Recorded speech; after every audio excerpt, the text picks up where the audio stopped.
titulares. 3 jueces del Guayas son llamados a juicio por presunto prevaricato. Lluvias, tormentas y vientos se prevén hasta el 17 de marzo. Exfuncionarias del municipio de Cayambe acusadas de concusión. Cierran áreas por posible brote de gripe aviar en Galápagos. En Perú, desarticulan organización que almacenaba armas para enviarlas a Ecuador.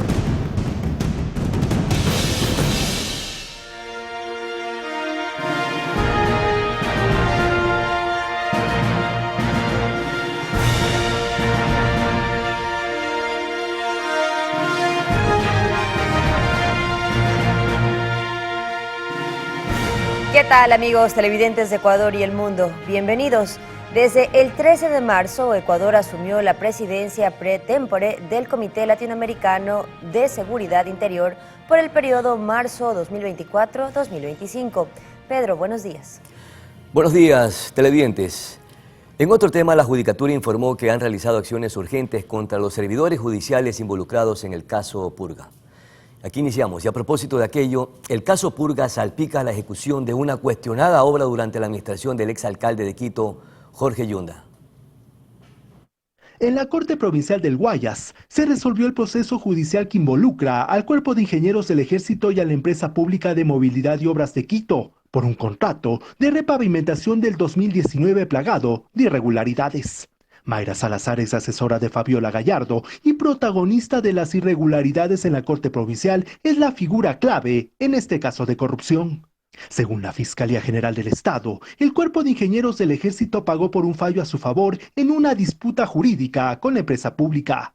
El contrato de $30 millones para la repavimentación de las calles de Quito arrancó con una serie de cuestionamientos en noviembre de 2019 durante la gestión de Jorge Yunda. El 7 de noviembre de 2019, la empresa de Obras Públicas de Quito firmó un contrato con el consorcio Repavimentación Quito, que estaba conformado por el Cuerpo de Ingenieros del Ejército y la empresa Inmosolución S.A., cuyo único accionista es el ISFA.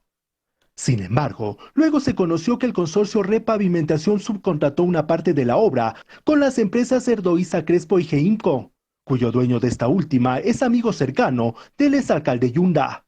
En 2022, la Contraloría evidenció estas irregularidades y en abril la empresa terminó el contrato de forma unilateral. Por su lado, el Cuerpo de Ingenieros del Ejército había pedido una acción de protección y en 2023 acudieron a la Corte de Guayas para apelar. En este contexto, se involucró a Rudece, quien habría sido la intermediaria para llevar un fallo a favor. Una semana después, y ante la insistencia desde el Ejército, Salazar dio una respuesta positiva. La asesora señalaba que este caso se encontraba en el despacho de los otros jueces y que ese mismo momento tenía previsto resolverlo. Luego se conoció que este proceso tuvo una respuesta favorable por parte de los jueces Fabiola Gallardo, Henry T. y Guillermo B., todos procesados en el caso Purga. En Quito, Juan Correa Rodríguez, Noticias Oromar. La fiscal Diana Salazar dispuso que se abra una investigación penal al periodista Anderson Boscan. Dicha investigación se dará de manera independiente a la que atraviesan jueces, fiscales, policías, entre otros actores que son procesados en el caso Metástasis. Esto ocurre a 3 meses de que Boscan apareciera involucrado en los chats del narcotraficante Leandro Norero, quien fue asesinado en la cárcel de Cotopaxi en 2022. Por su parte, Boscan reaccionó en su red social X y sostuvo que ya ha rendido y que seguirá rindiendo explicaciones. Mientras tanto, el presidente de la Judicatura, Álvaro Román, anunció que la próxima semana empezarán los procesos de sumario administrativo en contra de los jueces vinculados al caso Purga. La Comisión de Fiscalización inició este miércoles la investigación del caso Purga y el primero en la lista fue el doctor Álvaro Román, quien llegó para revelar lo que ha hecho desde su cargo. A ese respecto, el titular de la Judicatura ha informado que la semana venidera empezarán los procesos de sumario administrativo en contra de todos los funcionarios de la justicia que han sido vinculados por Fiscalía. Antes de ser cuestionado por haber demorado en este sentido, él habló claro y en forma precisa sostuvo que esto puede parecer una decisión lenta, pero es prudente. Además, dijo que no poseía información suficiente acerca del accionar de los jueces de Guayas. Estaba atado ¿a qué? A que el sumario se haga en 90 días. ¿Y qué sucedía en ese momento? Sucedía que si es que no alcanzamos a terminar el sumario administrativo, tenemos que levantar la suspensión y pagarles los 3 meses. En la mesa legislativa les dijo a los comisionados de un mecanismo de protección para los magistrados cuestionados en Guayas, ya que no solo se trataba de emitir decisiones cuestionadas, sino que estos tenían el convencimiento de que en casos que se les inicie procesos disciplinarios, estos podrían ser archivados. Él encontró que la exdirectora provincial de la Judicatura en esa provincia, Mercedes Villarreal, archivaba los trámites o las denuncias. A los asambleístas dejó en claro que él no renunciará a sus principios morales y por ello no le debe su cargo a nadie. Que yo no me dejo presionar. Yo no le debo el cargo a nadie. La comisión continuará con la convocatoria de más funcionarios, entre ellos el Contralor General, directores provinciales de la Judicatura, representantes de la Unidad de Análisis Financiero y también algunos jueces. Y en este mismo tema, la presidenta de la Comisión de Fiscalización, Pamela Aguirre, criticó la gestión de María del Carmen Maldonado y Fausto Murillo en la presidencia de la Judicatura. Asimismo, no descartó llamar a comparecer también al ex titular de la institución, Gustavo Halk. El señor Murillo, la doctora Maldonado, tenían que revisar con mucha independencia y con mucha transparencia quiénes eran estos jueces, por qué los cogieron. Si es que les parecían mal los jueces, ¿por qué los cogieron? No se suponía que con el Consejo de la Judicatura, nombrado por el Trujillato, la justicia iba a cambiar. Bueno, no cambió nada, destruyeron todo. Ellos tenían la responsabilidad, Murillo, Maldonado y los expresidentes, en hacer los respectivos controles, y si es que de ese rango de elegibles no existían jueces probos, ¿por qué no hicieron los concursos? 5 años sin concursos y sin control disciplinario. ¿No van a invitar al doctor Gustavo Halk para que venga y informe sobre qué se va a hacer? Es una buena idea llamarle al doctor Gustavo Halk, justamente usted que lo menciona, porque en el 2013 la confianza en la justicia era del 40%, ahora es del 13%. ¿Qué pasó en ese lapso? Durante la comparecencia del exministro del Interior José Serrano en la Comisión de Fiscalización de la Asamblea Nacional en el caso La Madrina, donde es acusada la excomandante general de la policía Tanya Varela de presuntamente tener vínculos con el crimen organizado, hubo un impasse entre Serrano y la asambleísta Adriana García, quien exhortó al exministro a comprobar las denuncias de un posible parentesco de García con alias Fito, líder de los choneros y actualmente prófugo. Es notorio que una persona que no tiene credibilidad, que ha sido llamado también por Fernando Villavicencio varias veces a rendir cuentas por lo que corresponde a Lispol y muchas cosas más, así como la Fiscalía le tiene abierto casos, también Adriana García, a usted lo denunció y espero verle a usted personalmente para que pueda ir a dar todas estas declaraciones, que no lo pueda hacer de manera frontal. Es más, es bueno para decir soy ciudadano y me encuentro en el exterior, pero no se encuentra aquí en el Ecuador para dar la cara. Y todas las denuncias simplemente las dices sin fundamento. Señora asambleísta, ahora sí, en base a eso le voy a explicar, Señora porque al señor también le dieron la oportunidad de hablar. Señora asambleísta, lo que señora asambleísta, yo soy la presidenta y le solicito por favor que haga silencio en esta sala. Señora, no me grita. Le pido por favor a las personas de TICS que le cierren el micrófono. No me grita. Le estoy pidiendo de manera muy cordial que haga la pregunta.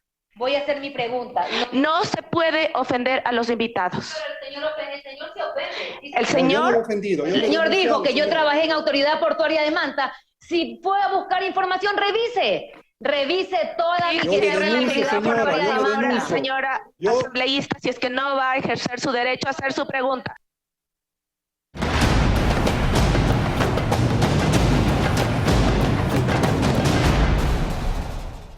Cambiamos de tema, amigos. Varios allanamientos se realizaron en diferentes ciudades del Perú, estableciendo que una organización delictiva almacenaba armas para enviarlas a grupos catalogados como terroristas en Ecuador. Se sospecha que una de estas armas podría haber sido utilizada en el asesinato de Fernando Villavicencio. En Perú lo denominaron Eclipse 2024. Se trata de una mega operación que dio como resultado la desarticulación de la organización criminal Los Abastecedores, dedicada al tráfico de armas y cuyos principales clientes eran los grupos terroristas del Ecuador. La información que maneja la Fiscalía contra el Crimen Organizado, que es más aproximadamente 50 armas han sido llevadas al Ecuador. También se tiene la información, que es información que se tiene que corroborar, obviamente, que una de ellas sirvió para el asesinato del ex candidato presidencial del Ecuador. La acción permitió la captura de 18 personas vinculadas a la modalidad de prestar nombre para la compra legal del arma, que luego era reportada como perdida o robada, dando paso así al mercado negro que en los pasos de frontera hacía que llegue a manos de los terroristas ecuatorianos.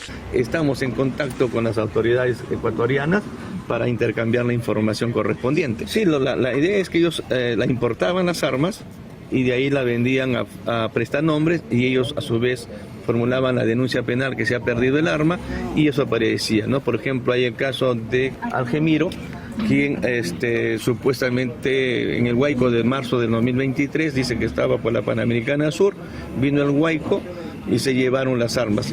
Más o menos dice que 17 armas se le han perdido. Jorge Humberto Lamela Villanueva sería el cabecilla de este grupo y quien financiaba la compra de armas a través de Roberto Carlos Anginés Pardo, alias El Armero. Ellos están dentro de los 18 detenidos a quienes se investigará sobre el destino de más de 50 armas, entre las que podría estar aquella que fue utilizada contra Fernando Villavicencio, algo que las autoridades de ambos países buscan esclarecer. Cristian Arias, Noticias Oromar.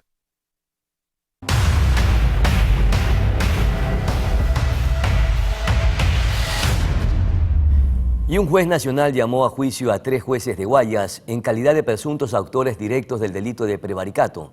Esto luego de que el fiscal Wilson Toainga presentara versiones, oficios, acciones de personal de los procesados y una sentencia en la que los jueces Lenín Z y Jesse M habrían incurrido en error inexcusable al aceptar una acción de protección que dejó sin efecto una medida cautelar ordenada en un proceso penal, mientras que el juez Roberto A también habría incurrido en estas acciones al haber alterado arbitrariamente esta decisión para incluir nuevas víctimas no contempladas en ella.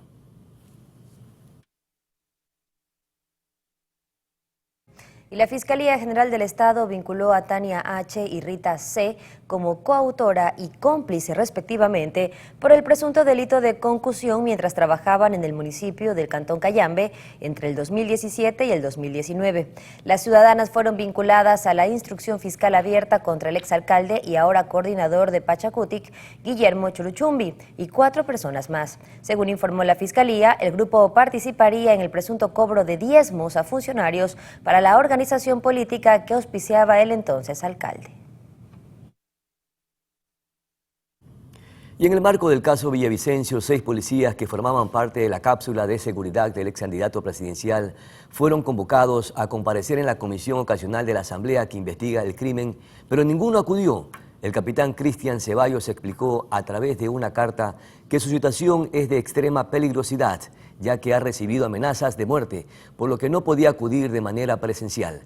Argumentos similares provinieron de los otros policías. En este sentido, la comisión señaló que insistirán para que comparezcan de forma virtual. Y la Policía Nacional creará una unidad especial para abordar el delito de extorsión. El director de la Dirección de Investigación de Delitos contra la Vida, Muertes Violentas y Secuestros, DINASED, Byron Ramos, anunció la medida. Se trata de la Fuerza de Investigación contra la Extorsión FICE. Su actuación se enfocará sobre todo en las zonas donde hay más incidencia de ese delito. El objetivo es combatir el secuestro extorsivo que, según la policía, ha experimentado un preocupante aumento desde el 2022. Ramos explicó que dicho incremento tiene que ver con la recesión económica por la pandemia de COVID-19. Las bandas criminales unigaron a este tipo de delito para intentar fortalecer su economía ilegal. Por eso, de los 2.300 policías recién graduados, 800 se destinarán al eje investigativo. Y en otro tema, Eduardo Franco Loor, ex abogado de Jorge Glass, será el nuevo vocal suplente del Consejo de Participación Ciudadana. El jurista Eduardo Julián Franco Loor, ex abogado de Jorge Glass, será posesionado este jueves en la Asamblea Nacional como vocal suplente del Consejo de Participación Ciudadana y Control Social. Franco Loor asumirá ese puesto que dejó Juan Esteban Guarderas, quien pasó de ser vocal suplente a principal. tras la destitución de Allen Berbera, afín al correísmo, por incumplir un dictamen de la Corte Constitucional. Por ello, la vocalía suplente quedó vacante y le corresponde a Franco Lor, ya que fue segundo más votado en la lista de los hombres. De hecho, el ex abogado de Glass formó parte de la denominada Liga Azul para las elecciones seccionales y del Consejo de Participación Ciudadana y Control Social realizadas en febrero de 2023. Esta fue una coalición de candidatos conformada por Allen Berbera, Yadira Saltos, Augusto Verduga, Bielka Párraga y Eduardo Franco Lor. Ellos incluso aparecieron en videos en redes sociales, apalancados de la figura del expresidente Rafael Correa, pese a que el CPCCS debe estar conformado por funcionarios que no estén vinculados a partidos políticos. El abogado será posesionado desde el mediodía de este jueves en el Pleno de la Asamblea Nacional. En Quito, Juan Correa Rodríguez, Noticias Oromar. El Ministerio de Energía y Minas informó la tarde de este miércoles 13 de marzo que el Gobierno Nacional aún no ha tomado una decisión respecto al procedimiento para la eliminación gradual de los subsidios de los combustibles. Esta aclaración surge tras el pronunciamiento del viceministro de Hidrocarburos, Silvio Torres, de una supuesta evaluación de mecanismos para las gasolinas Extra y Ecopaís. Además, la cartera de Estado indicó que se encuentran trabajando en conjunto con todas las instituciones del sector para brindar un servicio más eficiente. Siguiendo en esta línea, el gobierno ya no usaría una focalización de subsidios con sistemas informáticos. Así lo indicó la Cámara de Distribuidores de Combustibles. El gobierno aplicará un sistema de franja de precios para aumentar poco a poco el precio de las gasolinas Extra y Ecopaís, con el fin de prescindir el subsidio a estos productos, así lo afirmó la Cámara Nacional de Distribuidores de Combustibles. La decisión fue comunicada por Silvio Torres, viceministro de Hidrocarburos. Explicó que cada mes las gasolinas Extra y Ecopaís tendrían un aumento gradual hasta que su valor ya no tenga subsidio. Según los distribuidores, sería de 10 centavos cada 4 semanas. Se agregó que el precio será universal, igual para todos. El gobierno decidirá qué sector irá una compensación cada mes. Es decir, ya no sería un mecanismo de focalización usando sistemas informáticos de cobro diferenciado en cada gasolinera, con información individual del usuario, datos de sus ingresos personales o el cilindraje de su vehículo, como inicialmente se había anunciado. Con este mecanismo, en las estaciones de servicio solo se necesitará exhibir el nuevo precio a cobrar. Se dijo que si se toma la decisión de hacer una banda de 10 centavos mensuales, se estaría hablando que en 6 meses se eliminaría totalmente el subsidio a los combustibles. Pese a que no se ha definido la fecha para implementar este cambio, el presidente de la República, Daniel Noboa, dijo en enero pasado que estas medidas se aplicarían en el segundo trimestre del año, por lo que los empresarios apuntan a que el sistema de franja de precios esté vigente en mayo, luego de la consulta popular. En Quito, Juan Correa Rodríguez, Noticias Oromar. Amigos televidentes, Pedro, vamos a una pausa comercial, ya regresamos con más información. Al volver les contaremos que hay protestas, Pedro, ya contra algunas petroleras, sobre todo en el tema de los mecheros, debido a la contaminación que esto genera y también tras una consulta popular que fue aprobada y que aún no se ejecuta. Está candente el tema por allá. También estaremos conversando con el economista Marco Flores, director del Foro de Economía del Ecuador, un experto precisamente en esta materia, para analizar qué tan importantes son las medidas económicas que está adoptando el presidente de la República, Daniel Noboa, para enfrentar la crisis económica en el país. Ya regresamos de inmediato.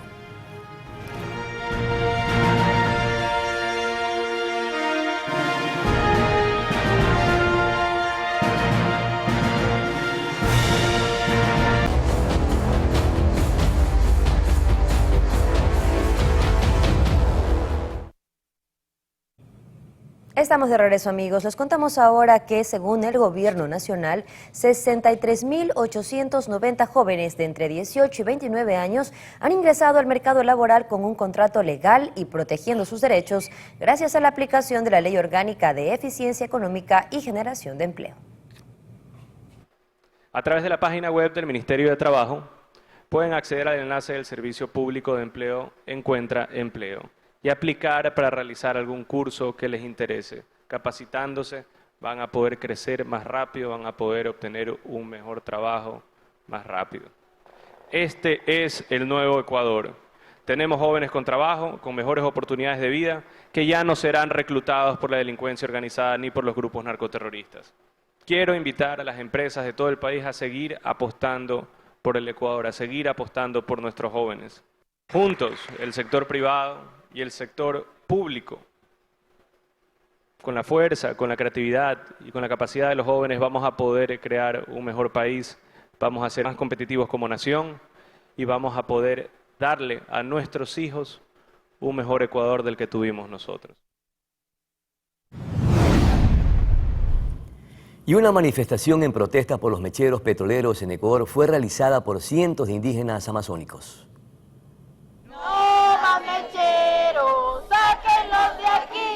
Un centenar de personas se manifestaron el miércoles en Ecuador para exigir a la Corte Constitucional el cumplimiento de una sentencia que obliga al Estado a apagar unos 400 mecheros donde se quema el gas de extracción de petróleo. La demanda inicial fue presentada por 9 niñas de las provincias de Sucumbíos y Orellana, quienes reclaman su derecho a vivir en un ambiente sano.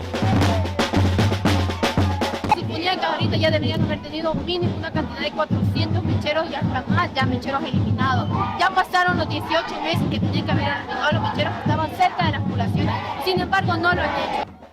Las menores denuncian daños a la salud como problemas respiratorios por el humo que emana de los mecheros. Según el abogado de las niñas, unas 20 personas han muerto en Sucumbíos por cáncer en los últimos años. Y así como el señor presidente llegó a Orellana a pedir votos, nosotros también queremos que nos ayude a que cumplan la sentencia de eliminar los mecheros. Gracias. Causa muerte y la Corte no lo entiende. La petrolera estatal Petroecuador asegura haber apagado 112 mecheros. El gas emanado ahora es transferido por gasoductos hacia estaciones donde se usa en la generación eléctrica y en sistemas de calefacción. Sin embargo, activistas denuncian que han aparecido nuevas chimeneas. En 2020, la ONG Acción Ecológica registró más de 400 mecheros operando en la Amazonía, de donde se extrae la mayoría del crudo, el principal producto de exportación de Ecuador. Y el gobierno busca millonarias inversiones por parte de la renegociación de contratos petroleros, cuyo avance estaría al 85%. Como una estrategia para subir la producción nacional. Así ve el gobierno la renegociación de contratos petroleros con empresas privadas. Bajo esta modalidad aspiran a adquirir inversiones adicionales por $700 millones por la renegociación de 7 campos. El Tarapoa a cargo de Andes Petroleum, MDC a cargo de la empresa chilena ENAP, Palanda Yuca Sur a cargo del consorcio Palanda Yuca Sur, Enorón a cargo de la empresa Orion Oil, Ocano Penablanca a cargo de Orion Energy, Pindo operado por el consorcio Petrosur Petroribia y Gustavo Galindo operado por Pacifpetrol. Autoridades hidrocarburíferas han indicado que el proceso de renegociación tiene un avance del 85%, por lo que esperan que pueda concluir el primer semestre de 2024. En 2023, la producción nacional de petróleo cerró en 475,000 barriles diarios, lo que se traduce en una caída del 1,2% en comparación a 2022. Tania Loor, Noticias Oromar. Y cambiamos de ámbito informativo. El Parque Nacional Galápagos notificó a los operadores turísticos sobre el cierre temporal de Punta Espinosa en la isla Fernandina y Bahía Urbina en Isabela, como una medida emergente para controlar los casos de influenza aviar H5N1. La decisión se tomó luego de que hallaron una docena de aves muertas. El cierre busca evitar el contacto de los turistas con estas aves para prevenir la afectación a la biodiversidad frágil, además de inspecciones, recolección de muestras, pruebas y monitoreo en esas zonas. Cabe recalcar que la restricción no rige para actividades acuáticas como buceo y canotaje en las cercanías de los lugares afectados por el posible brote.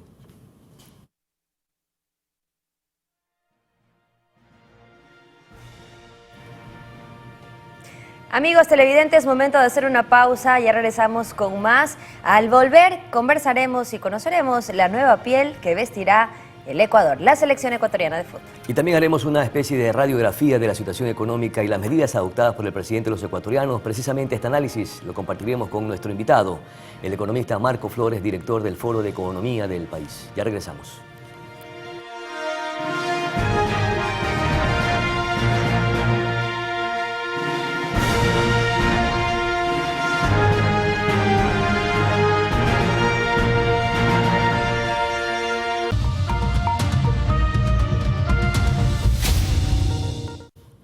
Estamos de regreso, gracias por seguir con Noticias Oromar. Ya estamos enlazados con nuestro invitado, el economista Marco Flores. Él es director del Foro de Economía en nuestro país. Muchísimas gracias, economista, por atender esta conversación con Noticias Oromar. ¿Cuál es la situación real del país? Tenemos un déficit fiscal bastante importante, un presupuesto general del Estado desfinanciado, aumento del IVA, que es la postura del gobierno con medidas tributarias, la deuda pública extremadamente abultada, la focalización de los combustibles ahora mismo está incierta y los precios de los alimentos también se están disparando.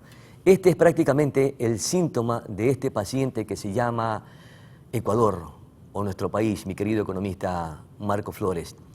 Utilizando esos mismos términos médicos, ¿cuál sería el diagnóstico económico del país viendo estos síntomas que hemos un poco citado, o estamos en una situación de terapia intensiva? Bienvenido, economista. Buenos días, Pedro Plotario. Un gusto saludar a usted, a su audiencia. Muy grato poder conversar con ustedes. La situación del Ecuador es sumamente complicada, pero además hay que analizarla por sectores, ¿no? En el Ecuador hay un sector de ingresos altos que no tiene problema, que es una minoría. Hay un sector de ingresos medios que tiene serios problemas. Y hay un sector de ingresos bajos y de ingresos precarios donde la situación es de terapia intensiva por obvios motivos. ¿Se refiere a la población? ¿Perdón? ¿Se refiere a la población de estos sectores? Sí, a la población.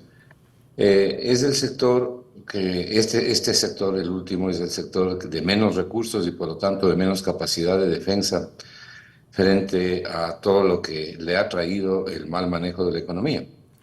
Ahora, usted ha mencionado algunas variables económicas y lo ha hecho bien, que son las que están asfixiando la situación de las personas. La primera, yo le diría, es que la falta de crecimiento económico ha sido letal para el Ecuador. Llevamos más de 7 años prácticamente sin crecimiento económico. Si usted revisa, las cifras que doy son siempre oficiales, ¿no? Son cifras del Banco Central y en el caso de la deuda del Ministerio de Finanzas. Entre el año 2017 y el año 2023, el crecimiento de la economía fue en promedio anual medio punto del PIB, 0,5%.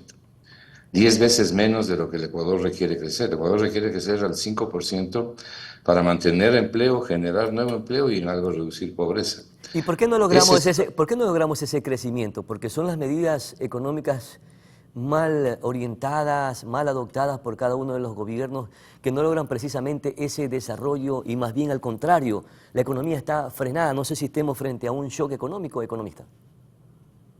Yo creo que fundamentalmente hay una enorme responsabilidad de la gente. Y me duele decirlo porque soy ecuatoriano y le quiero a mi país, pero la gente elige mal. Ha elegido 3 gobiernos. En el primero, en el de Moreno, no se sabía lo que iba a hacer con Moreno. La gente votó básicamente porque le puso el correísmo. Pero en nosotros 2 eligió a 2 gobiernos de extrema derecha. Y no se puede gobernar un país bien desde los extremos, ni desde la extrema izquierda ni desde la extrema derecha. La extrema izquierda tiene varias aberraciones y destrucción, y la extrema derecha también, con la diferencia que la extrema derecha lo único que hace es generar políticas económicas que beneficien a quienes gobiernan o a su entorno, es decir, a las gentes que están a su alrededor. Y es lo que ha ocurrido en el país. Mire, hay un hecho que es muy interesante de destacar. Ahora que el Ecuador se apresta a firmar un nuevo convenio con el Fondo Monetario, que al Ecuador se le presenta como el nuevo becerro de oro, ¿no? Aquí en el Ecuador hay varios becerros de oro que a la gente le gusta tocar y pasar adorando. Uno de esos es la dolarización. El otro es ahora el Fondo Monetario Internacional. Va a solucionar las cosas. En el gobierno de Moreno se firmó un convenio con el Fondo Monetario Internacional que continuó con Lazo. Y el Ecuador recibió 6.500 millones de dólares. Antes de Moreno, el Ecuador no le debía dinero al Fondo Monetario. Hoy le debe al Fondo Monetario alrededor de 8.000 millones de dólares. Con ese dinero aquí no se puso un poste con un foco. Todo eso se fue en el pago de la deuda y en gasto corriente.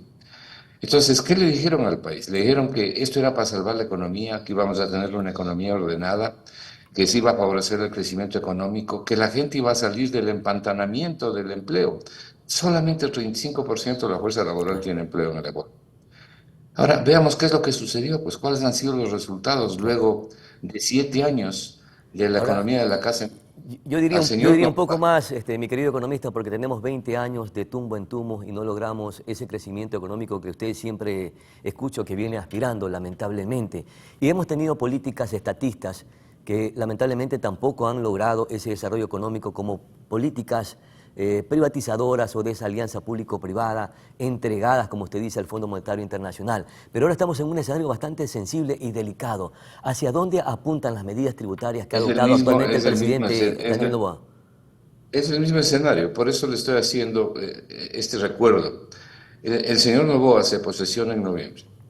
Y en vez de recibir la casa en orden, una economía por lo menos sustentable, recibe una economía fiscalmente en ruinas, El Ecuador debe 82.000 millones de dólares, 82.000 millones de dólares. Ahora está debiendo ya casi 84.000, de acuerdo a la última cifra que vi. Y no tiene posibilidad de pagar esa deuda. Para pagar esa deuda lo que ha hecho es destruir la inversión pública. Por eso usted tiene los servicios públicos destruidos también, los hospitales desabastecidos. Por eso usted tiene un grado de inseguridad. No es el único factor. ¿Y de dónde saca dinero este hombre para hacer la inversión pública si tiene una deuda gigantesca de 82.000 millones de dólares? Bueno, tiene que priorizar, pues. Tiene que priorizar. ¿Priorizar qué? El problema es que estos gobiernos, los gobiernos de derecha, priorizan el pago de la deuda, cuando lo que deben priorizar es el crecimiento económico, la inversión pública. Usted tiene una economía estancada, como ya hemos hablado, tiene una economía estancada.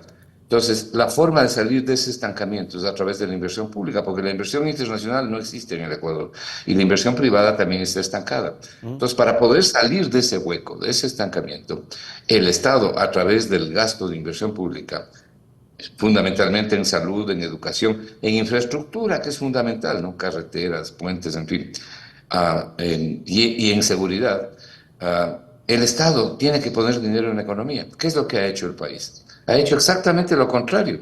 Entonces nos hemos ido más adentro y seguimos marchando en el propio terreno. Entonces usted me dirá, ¿y cómo paga la deuda? Primero, ahora se va a endeudar nuevamente con el Fondo Monetario Internacional. No, y la receta del Fondo Monetario Internacional es bien conocida. El Fondo Monetario Internacional no da plata gratis. Entonces, ¿quiénes se van a perjudicar del convenio con el Fondo Monetario Internacional? ¿Quiénes van a sufrir las consecuencias? Los pobres. Y en buena medida también la clase de ingresos medios. De ingresos medios para arriba, ellos pueden desenvolverse y pueden pagar gasolina más cara y transporte más caro porque tienen los recursos. Y ahora mismo, economista, y ahora mismo el Ecuador o el gobierno está en un proceso o en una gestión para solicitar un nuevo préstamo ante el Fondo Monetario Internacional. Leía un artículo que usted publicó en su cuenta de X y decía que todas las medidas tributarias que está adoptando este gobierno son precisamente parte de una receta del FMI. ¿Cómo fundamenta aquello usted? Bueno, la receta del FMI es conocida en el mundo. Es conocida en el mundo. Es decir, los economistas que hacemos investigación macroeconómica la sabemos de memoria. Y no es solamente aquí en el Ecuador. Uno de los casos más emblemáticos de los últimos tiempos es Pakistán, ¿no? Con las privatizaciones que les llevaron al desastre. Pero esta receta del Fondo Monetario para el Ecuador no es nueva. Lo que usted ha leído en mi artículo es lo que le pidió exactamente el Fondo Monetario Internacional al gobierno de Moreno y luego al gobierno de Lazo. ¿Podemos citar, por favor, qué le pidió el FMI al gobierno? Sí, con mucho gusto. Para que ahora, ¿cuánto de la receta aceptan los gobiernos y en cuánto le dan gusto al Fondo Monetario? Depende del gobierno. En el gobierno de Lazo le dieron gusto en muchas cosas. ¿En cuánto le va a dar gusto el gobierno de Noboa? Dependerá de qué es lo que resuelva hacer el señor Noboa. Para empezar, aceptó ya el incremento del IVA al 15%. ¿Qué es lo que le pide el Fondo Monetario? Pero no se olvide usted de que cuando analice lo que pide el Fondo Monetario, que yo no estoy diciendo que el Fondo Monetario es un molde de hacer diablos, pero a la inmensa mayoría de los ecuatorianos no le ayuda en nada, le perjudiquen mucho. Y le digo, ¿por qué? ¿Qué es lo que pide? A ver, el IVA al 15% y hasta al 15%. Esta es una cosa que ha venido pidiendo el fondo desde hace rato atrás. ¿Qué más? pide que suban las aportaciones a la seguridad social, es decir, que los trabajadores aporten más, que les reduzcan el número de años, que reduzcan. El señor Augusto Latorre que hizo ese informe, lo que hizo fue copiar, en definitiva, la propuesta del Fondo Monetario, que le reduzcan el número de años para considerar el promedio de la jubilación no de los últimos 5 años, sino de los últimos 30 años, lo cual equivale a bajar el promedio. Pero además ampliar el número de aportes, es decir, ampliar el número de años que la gente trabaja más. Supuestamente para salvar al Seguro Social que está en crisis y probablemente... Supuestamente para salvar al Seguro Social, pero la crisis del Seguro Social no es porque los aportes sean bajos, sino porque no hay el número suficiente de aportantes. Y no hay el número suficiente de aportantes porque no hay empleo, pues. Claro. Si hubiera empleo, en vez de tener 35% de la fuerza laboral aportando, y usted podría tener, como tuvimos en años pasados, 45, 48 y hasta el 50%. La cosa sería diferente solo si tuviéramos una tasa de empleo del 50%. Pero no tenemos eso. Entonces aquí lo que tratan es de solucionar el problema por los efectos, no por las causas. ¿Qué más pide el Fondo Monetario? Evidentemente la eliminación de los llamados subsidios a los combustibles. Y digo subsidios a los combustibles porque en buena medida no son subsidios a los combustibles. El gobierno quiere tener precios internacionales en la venta de combustibles importados, claro, y además de producción nacional. Y a propósito de aquello, mire que se está prolongando la focalización de los combustibles. Supuestamente el gobierno anunció que va a tomar un nuevo mecanismo para ver de qué manera se benefician los que necesariamente tienen que hacerlo y no quienes están beneficiándose del contrabando y de otros negocios ilícitos que también le hacen daño al país. Sí, señor. La última vez que conversé con usted le dije que no iba a haber focalización. La focalización se viene hablando en el país hace 40 años. Lo que el gobierno debe hacer, en mi concepto por lo menos... Una buena focalización, sí. No focalización. Si es que quiere tener combustibles a precios internacionales, debe compensar, no focalizar. Y son cosas muy diferentes. Debe compensar a la gente pobre. Debe compensar a la gente pobre. Y hay formas de hacer. ¿Cuál es la mejor forma de hacerlos? No es mirándole el iris del ojo ni diciendo saque la lengua para ver si usted tiene plata o no tiene plata. Como dicen estos economistas neoliberales que por la placa del auto, una serie de tonterías que no hay en ninguna parte del mundo. La forma de compensar es reduciendo los impuestos. Y reduciendo los impuestos, sobre todo, que le pegan a la gente de ingresos medios y que le pegan a la gente pobre. Entonces, se reducen los impuestos, pero se reducen también las recaudaciones para fortalecer el presupuesto general del Estado. Y mire usted que el Ecuador tiene graves crisis en la caja fiscal. No tenemos ni siquiera para pagarle a los servidores públicos del país. No hay circulante en el país. ¿Con el alza del IVA cree que mitigaremos este problema? Porque el gobierno ha dicho que estos recursos... Usted está haciendo un juicio que es totalmente equivocado. Lo que usted acaba de decir es totalmente equivocado.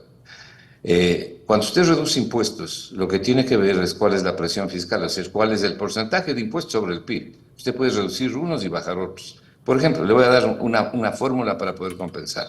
¿Qué es lo que yo hubiera hecho? ¿Qué es lo que le hubiera dicho yo al presidente?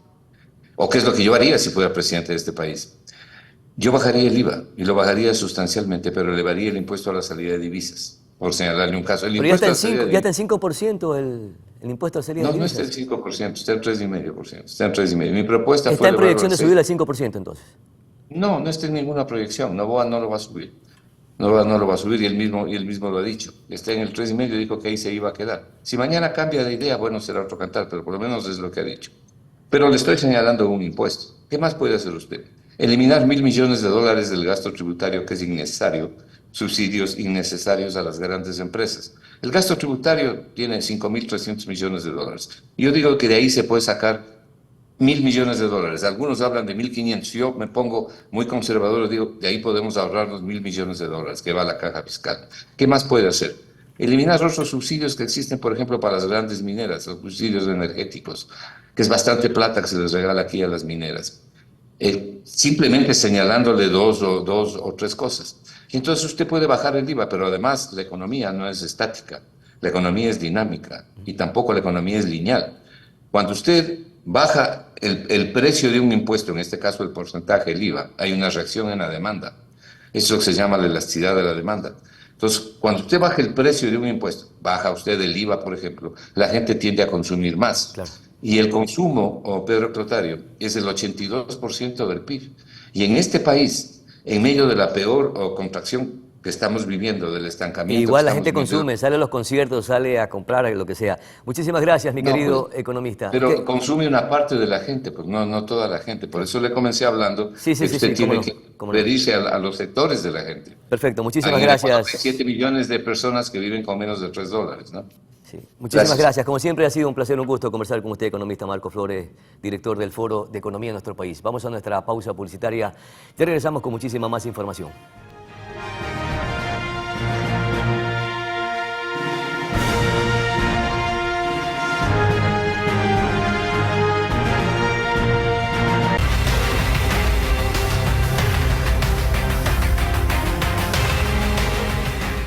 Estamos de regreso, amigos, seguimos con más noticias. Les contamos que un sujeto murió tras recibir un impacto de bala en los exteriores del edificio de la empresa eléctrica en Guayaquil.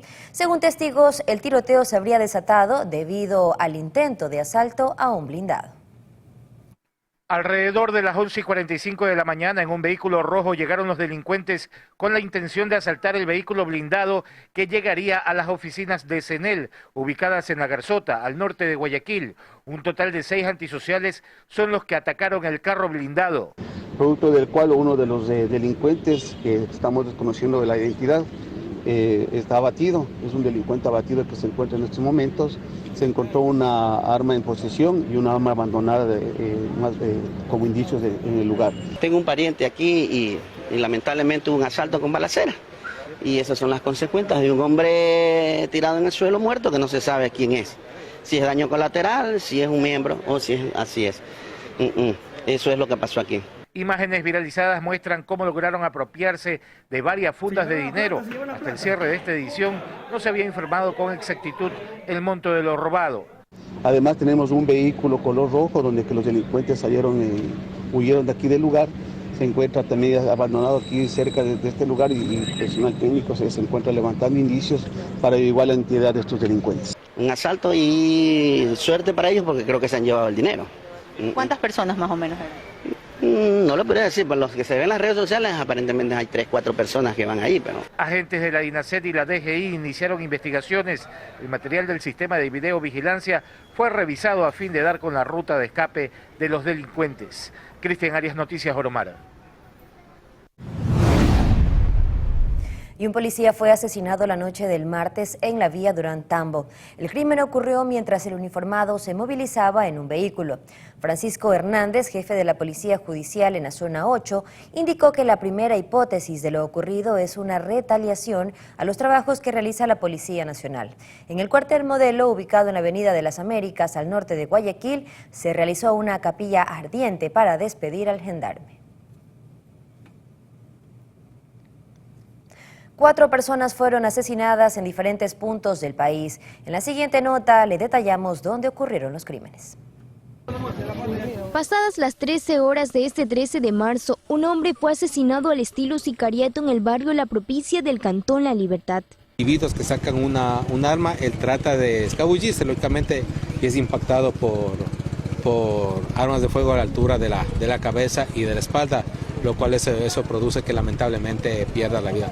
Según las primeras versiones, la víctima, identificada como Andrés Rosales de 25 años, se movilizaba en una motocicleta. Con esta nueva muerte violenta, la provincia registra 24 asesinatos en lo que va del año. Aparentemente posee antecedentes, eso digo, estamos todavía indagando un poco más para ver más datos sobre esa situación. Como 10 indicios balísticos están levantados. Mientras que en Montecristi, provincia de Manabí, un hombre de aproximadamente 45 años de edad fue encontrado sin vida en la vía a la refinería. Que no es primera vez que se encuentra esto, desde que yo tengo sí que encuentran muertos y aquí pasan es bastante carros sin placas, nuevecititos. Según informes preliminares, el ciudadano habría sido víctima de una balacera, recibiendo disparos en la cabeza. Además, presentaba signos de tortura. Se presume que dentro de la hipótesis que nosotros tenemos es de que el ciudadano fue victimado en otro lugar y trasladado a este sector de los Bajos, a la altura del sector denominado Los Galácticos, donde pudieron haber dejado los victimarios a este cuerpo sin vida. En este momento van 32 muertes en el distrito, de lo que va del año. Por el momento, el cuerpo permanece en la morgue de Manta a espera de ser identificado. Por último, en Sucumbíos, específicamente en el cantón Lago Agrio, se registró un doble sicariato en los exteriores de una gasolinera. Según testigos, sujetos a bordo de una motocicleta llegaron a la estación de combustible y descargaron sus armas en contra de los ciudadanos, que responden a los nombres de Juan Rodríguez, de 26 años, y Jason Benavides, de 38. La policía llegó hasta este sitio y confirmó que uno de los asesinados era de nacionalidad ecuatoriana y el otro colombiano. Ambos no registraban antecedentes penales. Mirly Macías, Noticias Oromar. Mi querida Katy, ¿y le gusta o no la camiseta, la nueva piel de la selección ecuatoriana de fútbol? Está bonita, está bonita. Si me la regalan, sí la acepto, no mentira. Hay que comprarla, apoyar, por supuesto, que sea la selección ecuatoriana. Sí sabe, Katy, que se me viene a la mente la época en que jugaba y con esa camiseta, no sé si estoy equivocado, pero se me viene a la mente José Villafuerte, Carlos El Padillo, Torres Garcés, Lupo Quiñones, con esa misma camiseta, obviamente con una mejor calidad ahora, nada más. Por supuesto que sí, hay quienes la comparan con selecciones de fútbol de otros países que no voy a mencionar. Pero bueno, ahí está, la nueva piel del Ecuador, lisa y disponible desde este día jueves para que la puedan adquirir. Nos vamos. Nuestra parte, buenos días, felicidades.